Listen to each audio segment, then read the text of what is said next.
तपोवन परिसरातील वाढती वृक्षतोड आणि पर्यावरणीय हानीचा प्रश्न गंभीर बनत असताना राज्यातील साहित्य व चित्रकला क्षेत्रातील अग्रगण्य कलाकार एकत्रित येत तपोवन वाचवा ही एक दिवसीय जनजागृती मोहीम हाती घेण्यात आली आहे। निसर्ग रक्षणासाठी कलाकारांच्या सहभागामुळे या चळवळीला नवे बळ मिळाले आहे। या मोहिमेअंतर्गत तपोवन परिसरात कलाकारांनी हातात हात घालून मानवी साखळी तयार केली आहे व निसर्ग वाचला तरच भविष्य सुरक्षित अशा जयघोषांनी परिसर दुमदुमून गेला। विकासाच्या नावाखाली निसर्गाचा विनाश थांबविण्याची गरज अधोरेखित करत तपोवन हा भविष्यातील पिढ्यांचा नैसर्गिक वारसा असून त्याचे जतन करणे आपले कर्तव्य आहे असा संदेश कलाकारांनी दिला। या उपक्रमात साहित्य आणि कलेतील दिग्गज कलाकारांचा उत्स्फूर्त सहभाग होता। राज्यभरातून मिळालेल्या सहकार्यामुळे ही चळवळ अधिक व्यापक स्वरूपात पुढे जाणार असल्याची आशा व्यक्त केली जाते। स्थानिक नागरिक आणि ग्रामस्थांनीही या जनजागृती उपक्रमाचे स्वागत करत सरकारने या विषयाकडे तातडीने लक्ष देण्याची मागणी केली।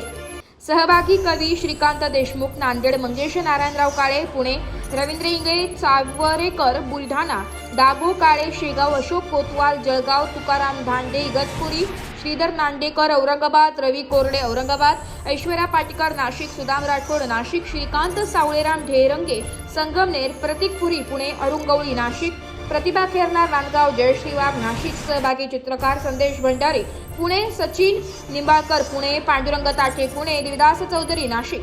तपोवनाच्या संरक्षणासाठी सुरू झालेली ही कलाकारांची एकजूट राज्यातील पर्यावरण चळवळीला नवी दिशा व ऊर्जा देणारी ठरणार आहे अशी सर्वांचा विश्वास आहे। सर नमस्कार, आपण कुठून आलात आणि या ठिकाणी आपली जबाबदारी म्हणून काय कर्तव्य पार पाडण्यासाठी आलात? माझं नाव सचिन निंबाळकर, मी एक चित्रकार आहे। मी पुण्यावरून आलेलो आहे आणि मी खास तपोवनातील सद्यस्थिती पाहण्यासाठी इथं आलेलो आहे। त्याचं कारण असं की मागच्या 10-12 दिवसामध्ये तपोवनाबद्दल खूप काही गोष्टी आपण ऐकतो। ते एक सामान्य व्यक्ती म्हणून, एक कलाकार म्हणून नक्की सत्य काय हे एकदा पाहावं आणि त्या हिशोबाने मी इथं प्रत्यक्ष जागेला मी भेट दिली आणि मी खूप प्रभावित झालो या जागेवर। इथे आल्यानंतर सर आपल्याला काय जाणवलं किंवा इथली निसर्गाची परिस्थिती बघून एकंदरीत आपलं काय मत आहे?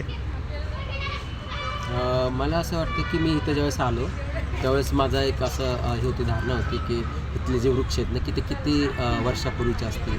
तपोवन ही एक ऐतिहासिक भूमी आहे, त्याला एक आपला ऐतिहासिक संदर्भ आहे। तर नक्की काय संदर्भ आहे? नाशिक हे शहरच मुळात एक त्याला आपला ऐतिहासिक वारसा म्हणून म्हटलं, म्हणून तो कुंभमेळा इथं होतो। तो एक साधू संतांची भूमिका आणि नक्की असे वेगवेगळे पैलू होते जे मला प्रत्यक्ष ते पाहायचं होतं, समजायचं। आता ज्या वडाखाली मी उभा आहे, तुम्ही आता पाहत असताल की हा वड कमीत कमी 200 ते 250 वर्षापूर्वीचा, जे एक 250 वर्षापूर्वीचा इतिहास एखादी गोष्ट एखादं वृक्ष सांगत असेल तर त्यात जीवन आहे। त्या अनेक आपल्या साधूंनी पण आपल्याला सांगितलं, संत तुकारामांनी आपल्याला सांगितलं की वृक्षवली आम्हा सोयरे, म्हणजे जर आपल्याला ते धर्म आहेत आपलाशी संवाद आहे। तुकारामांनी अभंगातून आपल्याला हे सर्व शिकवण दिलेली आहे। संत ज्ञानेश्वरांनी सांगितलं की विश्वाचं माझं घर आहे। तर आपल्या साधूंचं, आपल्या शिवाजी महाराजांपासून सगळ्या ऐतिहासिक पुरुषांनी आपल्याला हे सांगितलं की मानवता श्रेष्ठ आहे आणि मानवतेसाठी साधू संत आजपर्यंत काम केलं आणि त्या ह्याच्यावर आपण चालायला पाहिजे। फक्त ते चालत असताना कुठल्या तरी आपण गोष्टीला न अडकता मी माझा असा विचार केला की कलाकार म्हणून हे नक्की सत्य काय? तर मला असं वाटतं की इथली झाडं खूप जुनी येतं आणि ही झाडं जगली पाहिजे। आपण सुरुवातीला उल्लेख केला की आपण स्वतः कलाकार आहात, आपली कलाकार म्हणून एक काय जबाबदारी आहे? बरोबर आहे, कारण खरं बऱ्याच वेळा आपण खूप काही बोलतो पण प्रत्यक्षात आपण कृतीपासून खूप दूर राहतो। जसं बोले वसं चाले, तर आपल्याला हे संतांनी शिकवलं आहे। त्यामुळं मी कोविडच्या काळापासून मला हे जाणीव झाली की ज्या वेळेला मी गावाकडे गेलो कोविडच्या काळात, तर जाणवलं की मला त्या गावातल्या गावकरी माणसांपेक्षा मला झाडांनी सपोर्ट केला, झाडांनी मला जवळ केलं, झाडांनी त्यांच्या कवेत घेतलं आणि माझे प्राण वाचवले। त्यामुळे तेव्हापासून मी एक झाड एक कलावंत या ग्रंथालय या संकल्पनेवरती भारतातल्या आदर्श व्यक्तिमत्वांच्या नावाचं झाड लावते। मी स्वतः पांढरेवाडी येथे वनविभागामध्ये 1800 झाडे लावून स्वतः जिवंत गेली 5 वर्ष झाले काम करते आणि तुम्ही प्रत्यक्ष पाहू शकता की एक झाड जगवताना किती संघर्ष करावा लागतो।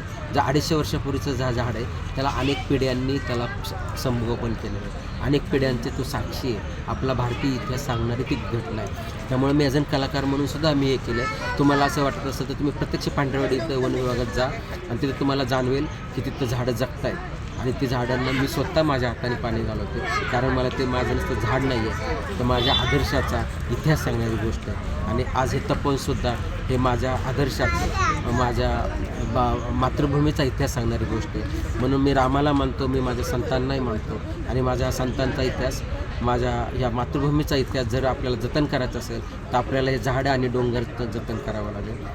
आणि कलाकार म्हणून मी माझं कॉन्ट्रीब्युशन चालू केलेलं आहे. सगळ्यांनीच यात सहभागी आहे. ब्युरो रिपोर्ट, नाशिक लोकशाही न्यूज, नाशिक.